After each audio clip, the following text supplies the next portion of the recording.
Hey guys, and welcome back to the show. I am your host, Megan Hardy, and I'm the founder of Fitness Uncharted, which is a women's health and fitness coaching company I created to help women build muscle, lose body fat, and improve their metabolism so that they can feel healthy and confident in their 30s, 40s, 50s, and beyond. And today, guys, we are talking about why exercise is not actually a great strategy for fat loss, which I know might be feeling a little counterintuitive right now. So we're going to dive on into that. But I first want to share with you guys, not but and I want to share with you guys that I'm rocking a fresh haircut right now, but my haircut is actually just a snip job from my sister, who literally just trimmed off 4 inches of my hair last night because I forced her to do so, because I am so low maintenance when it comes to my hair. I literally don't go to get my hair cut ever. I just have my sister or my best friend or my cousin cut my hair like once a year, and trim off the dead ends. But it was so bad. Like I had let it go so long, plus being on prenatals from being pregnant and whatnot. My hair had grown really long, but a lot of that was dead ends. And it still has some dead ends on it. I still do need to actually go get a real haircut. But she cut off like at least 4 inches last night. And it's still pretty long. But I definitely forced her into it. She was sending me links to her hairdresser that she goes to and really trying to encourage me to do the adult thing and actually schedule a hair appointment versus just having my sister literally do a straight line across the bottom of my hair. But I forced her to do so, and she's a people pleaser, so she did. But it looks fine. I was like, literally, you can't mess this up. It cannot look worse than it does right now. Like, I'm actually embarrassed about how fried 4 inches at the bottom of my hair looks. So please just chop it off. I don't care. So anyway, it's better. I still need to go. Maybe I'll do that. Maybe I'll get my fresh cut, my first haircut in like, I don't know, a decade or something, like at an actual salon. But anyway, also, I was hanging out with my sister last night and she made me a like restaurant grade drink that was alcohol free. And a lot of times I just choose not to drink. Sometimes I do, sometimes I don't. But it was a bubbly or like a sparkling water. I love doing that. A little tip for you guys if you're going out to a restaurant and you don't want to drink, but you want something kind of fun. And also, if you like the carbonation, I'll do a soda water, like straight up just soda water from the bar with some lime and lemon in it. And oftentimes they bring it to you in like a pretty glass as well. And literally, it just feels like a treat. I don't know. I like it and it's very refreshing. But I also like to do the like bubbly or soda sparkling waters at home. And she had a watermelon soda water or watermelon sparkling water. And that was the flavor. And then she had fresh cut watermelon and she chopped it up into little tiny cubes and put that in my glass along with some ice. And then also some of the watermelon juice from the bottom of the container. She poured a little bit of that into it and then some fresh mint. And she like chopped up and put a little fresh mint on top. So cute. First of all, it looked adorable. And then delicious, like so fresh. And it has been like here in good old Virginia, it has been like in the 90s, but then like the humidity is like 93% humidity. It is disgusting. It feels like a straight up wet blanket holding on to you all day, every day. It's nasty. So I love the heat. I'm a heat girl. I love the summer, but I like a dry heat. I'm like an Arizona heat type of girl. So this like wet blanket thing holding on to you as soon as you walk outside, not my jam. But that drink was so refreshing and delicious. It actually makes me or gives me the idea of doing that with different flavors, different sparkling water flavors with different fruits. Like maybe doing like a strawberry one with if there's like a strawberry flavored sparkling water, throwing some strawberries in the bottom, and doing it with that, or like even trying other melon type um, fruits and juices so that I can pour a little bit of the juice in there as well. Cause that was so refreshing and delicious. And then also throughout my drink, I was able to pull out some of the watermelon and eat the chunks. And oh, it was just so good. You could also do this with like grapefruit. I'm not a huge grapefruit person, but you could also do it like if you have a grapefruit bubbly or sparkling water, throw some grapefruit in there, etc. So good. So anyway, had to share that with you guys because I was like, this is going to be like my new thing. I'm just going to try out different flavors and different fruits in this because this is feels like such a treat to me right now without even having to add alcohol. My sister did comment, well, if you do add alcohol, I can tell you that's really good too in it. So there's that as well. But let's talk about it. Let's jump on into the topic of the day, which is why exercise is not a great strategy for fat loss and why you might want to use it in other ways. The thing is, you cannot outwork a bad diet.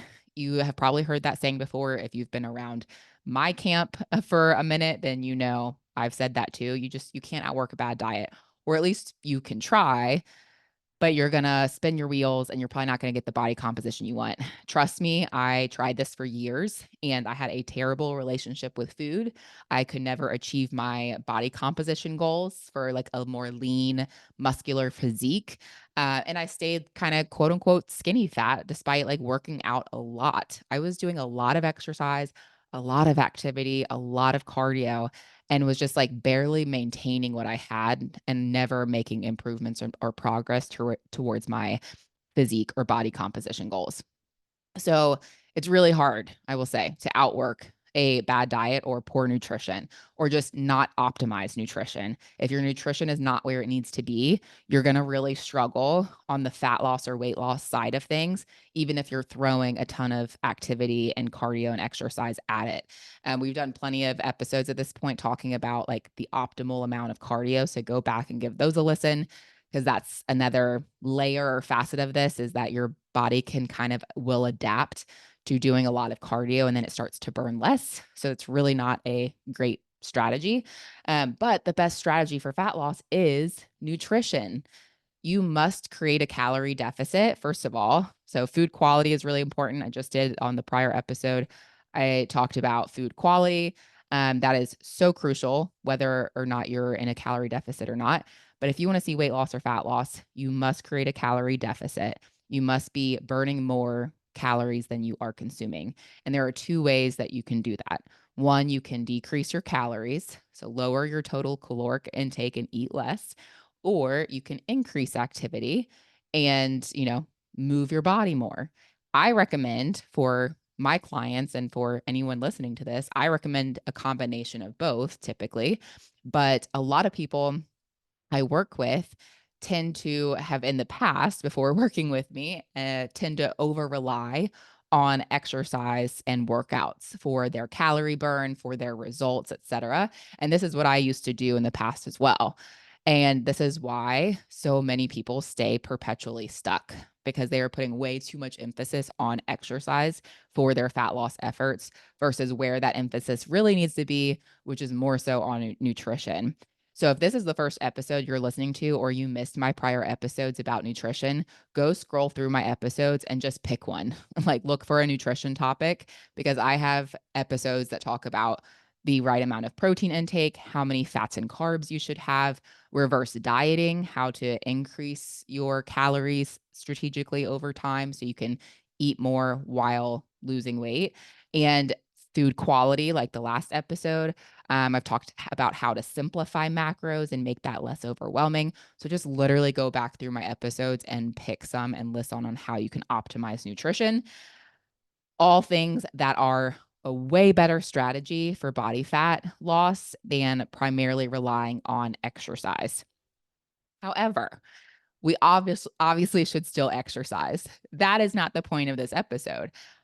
You probably know, I think exercise is extremely important and there are so many benefits of exercise. So that's what I want to talk about today and share some of those kind of like outside of the box reasons why you should exercise, even though it is not the primary best tool for fat loss or the best thing to rely on for your fat loss. So first and foremost, why you should exercise. Your cardiovascular health, that's a big one. So it helps strengthen your heart muscle. It helps improve your heart's efficiency.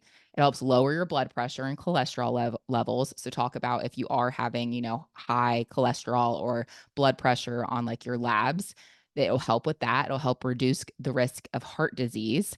And this, really hits close to home with some loved ones of mine having struggled with this. Like literally exercise, you guys, can help with your cardio health or your cardiovascular health, aka heart health.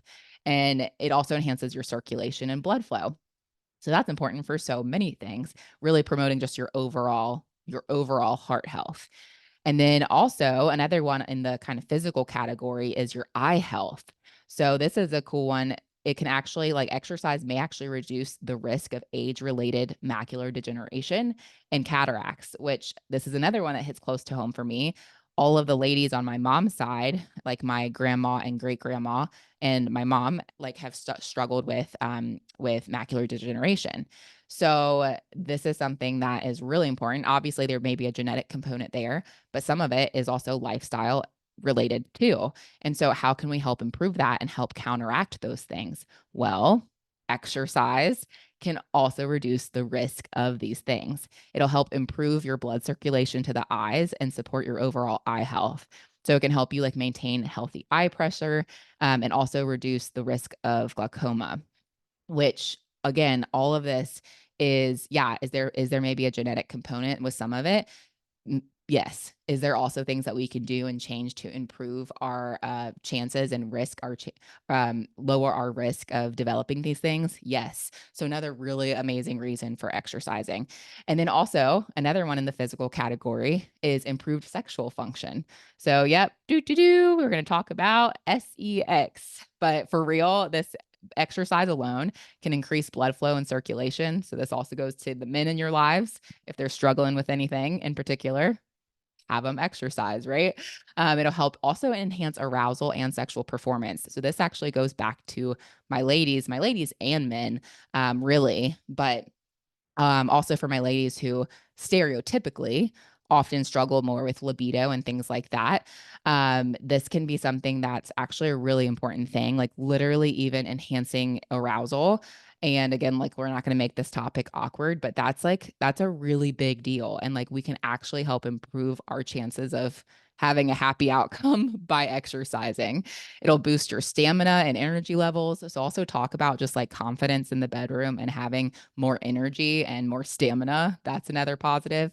And just like overall contributing to a better experience there too. So, like, talk about what an important part of our lives where exercise can so positively impact even that.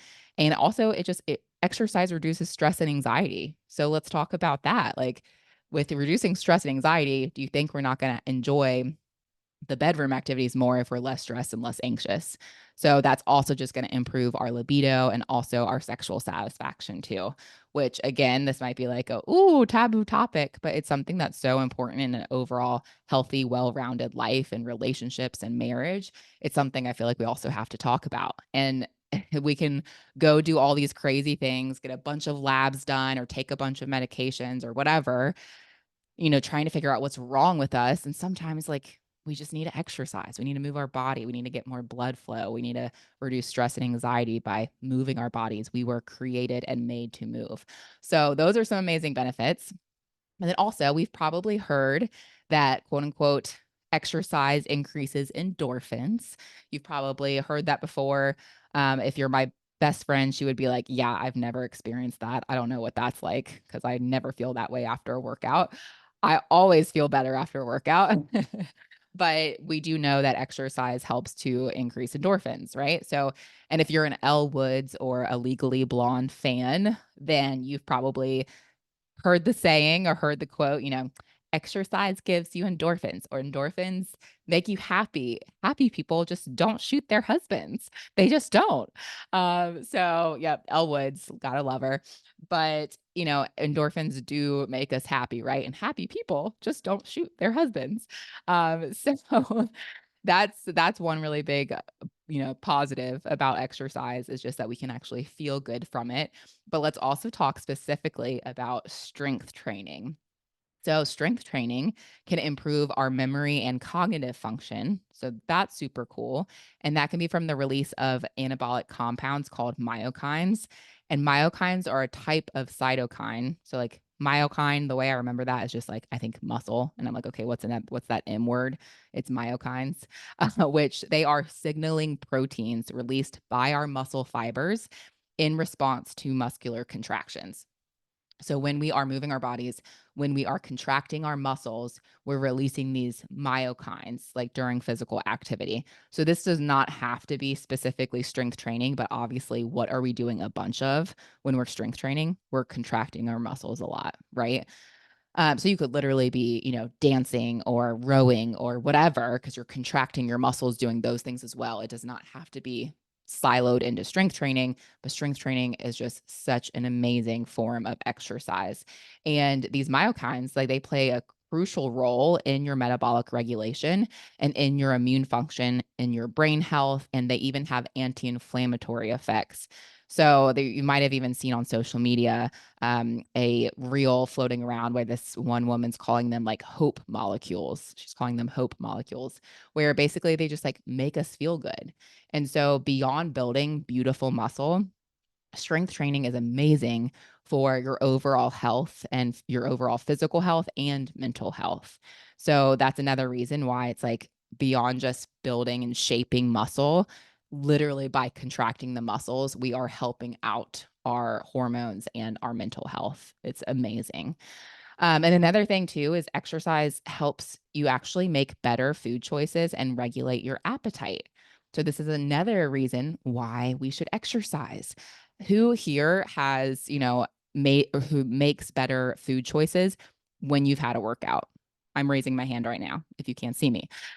I personally, on days I work out, tend to find it easier to make better food choices versus days that I don't. I have like more energy. I like have, just kind of a little bit better self control, things like that.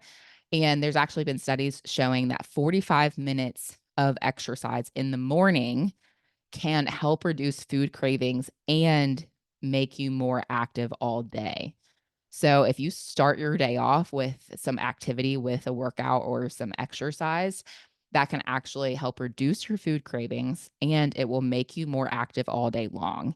And I can 100% attest to this. Like today was actually an example for me of not getting much movement in. I missed my husband, snoozed our alarm, and today is a Sunday. So going to church, I was only able to have time for like barely a mile walk. So it was like about a 15, 16-minute walk. And since then, I've sat in church and I've sat at lunch with my husband's family and I've sat in the car and I've sat at home. I have not much done much else other than that.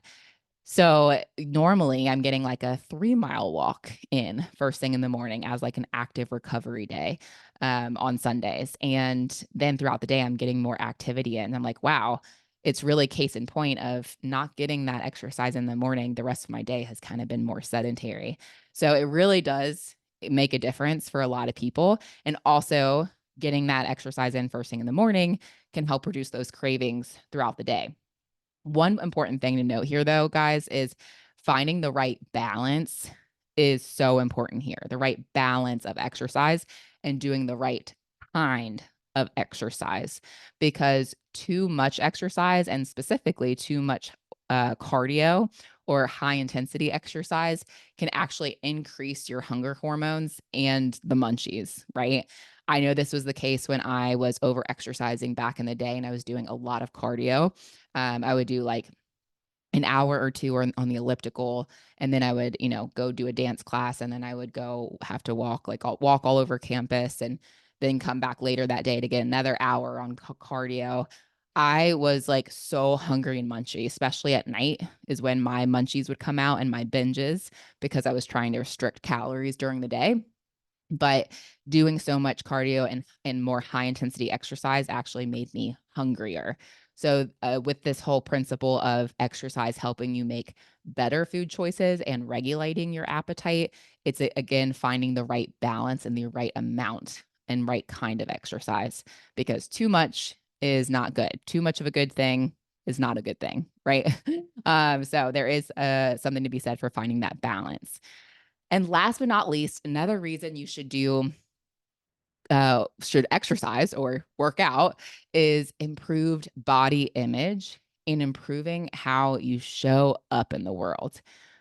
This is so big. Like I saved the best for last because gosh, this one just hits home. There have actually been studies done asking individuals to rate themselves before and after a workout on their self-perceived level of attractiveness, and they perceive themselves as more attractive and tighter and leaner even after just one exercise session. One exercise session. They perceived themselves as more attractive and leaner and tighter and healthier after one exercise session. And that perception, having that perception of yourself is so, so, so important, because how we perceive ourselves and what we think of our identity, what we associate ourselves with and identify ourselves as, is going to determine how we show up tomorrow, right? And how we show up today. It's going to change our perception of ourselves and our body image, and then also determine how we're showing up in the world. And I can even speak from personal experience on this and the experience of my clients. Like, from my own personal experience, I mean, going to the gym, and or not even the gym, it doesn't even have to be the gym, but going for a walk or getting a workout, like my perception of myself is night and day different.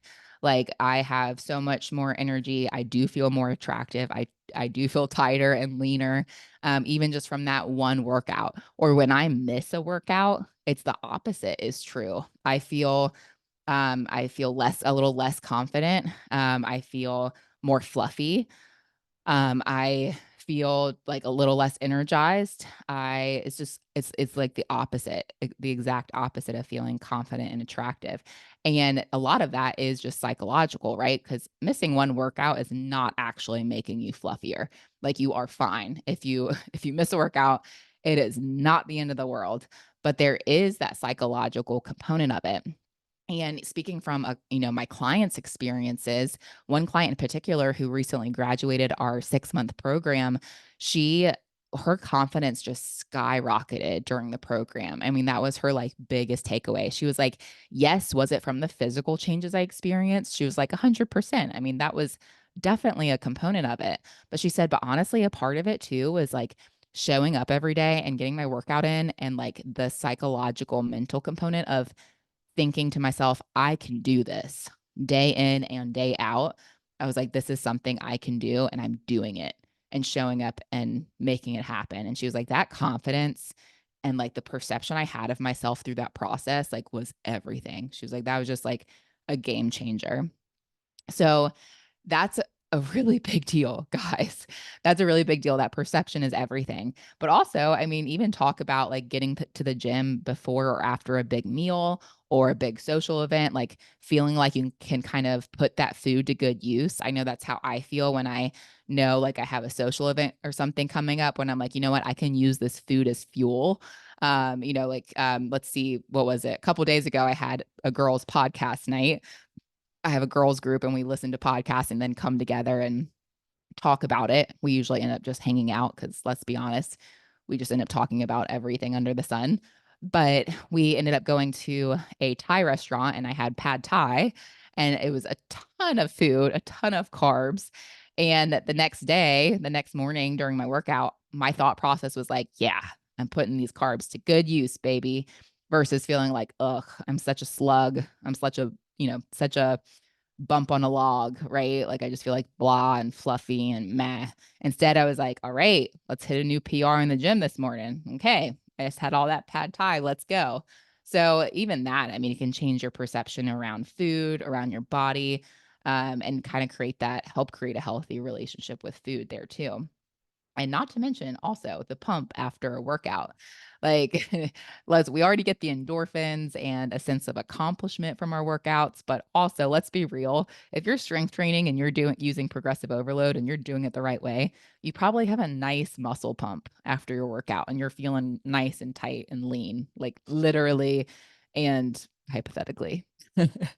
But even though one workout does not make a big difference in the grand scheme of things, like, again, if you get one workout in versus missing one workout, that is not going to make or break you. Even like a week of workouts. Some of my clients have had either, vacation or travel things or situational family things, whatever, where they just like can't work out for a week, or like an injury or something like that. They just can't. And I'm like, you are not going to be set back. One client recently who had a bronchial, lung situation going on, and she was like, having so much FOMO about, should I take a step back this week or just push through it? And I'm like, well, one, listen to your body. Two, I'm preaching to the choir here because I can be the worst person about, taking breaks when needed. But that's really what you should do, is listen to your body. And also that 1 week off, or like taking that step back for a week, missing those workouts for a week, is not going to set you back or break you. It's if you keep that up for weeks on end. So that's where, if you do miss a workout or something like that, just get right back on board the next day, the next workout. Don't let one add up to another, right? But even though that one workout doesn't make a big difference, the psychological part is so important and is so big. So like if you are feeling better about yourself, if you have improved body image and improved confidence and feel like you can show up better in the world, that makes a really big deal on the rest of your actions for the day, for the week, for the month, for the year. Because if we control our thoughts, we can control our emotions. And if we're controlling our emotions, then we'll control our actions. And if we control our actions, then we can control the outcome. So oftentimes we get upset with the outcome not being what we want, but we have to scroll backwards all the way back to our thoughts. And that's where this really comes in important.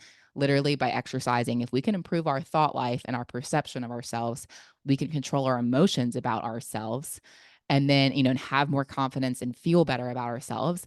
Then we can control our actions. That's going to impact how we show up for ourselves the next day, how we show up for ourselves with our next workout and with our nutrition that day, and, with our recovery and with getting enough sleep and how we take care of ourselves.